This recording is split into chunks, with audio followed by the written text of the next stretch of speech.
we don't talk about Camavinga enough. So maybe should we correct that and put it right? Funnily enough, we've got clips. Have we? Yeah, we do, yeah. It's almost like we've planned this. Yeah, but he was one of the best players on show in the first game. Most touches. We talked about him before the game. He comes into this game and he starts off where he left off in the last game. He's a fabulous footballer, this young kid. Bought him from the French league. And he's just so composed under pressure. Covers the ground beautifully. Brings others into play. Lends the ball out.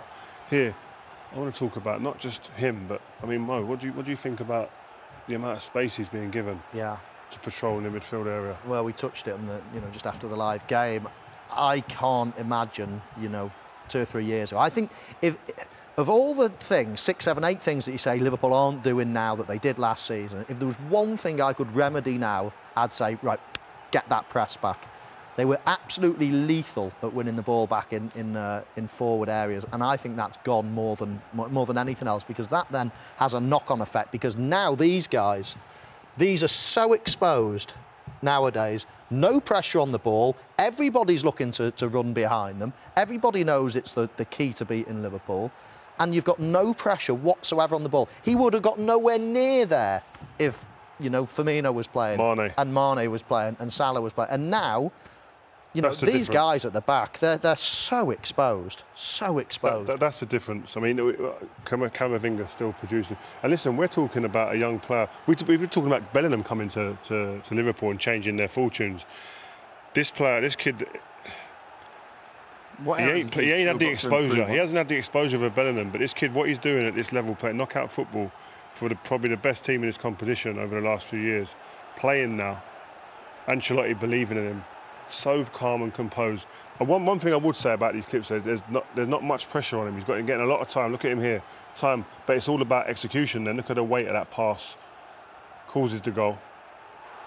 He's got the full range, and we've seen short passes, long passes, little thread, either needle into the striker's feet.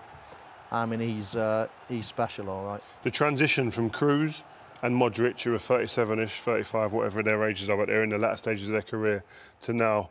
And we're talking about buying trends. They're buying the best young players. He was one of the best young players in the market, bought him. Now they're transitioning to get him in the team. Tchouaméni came on today, another great midfielder who you'd put up in the bracket with Bellingham as well. So they've Valverde, another young, great talent that they've got.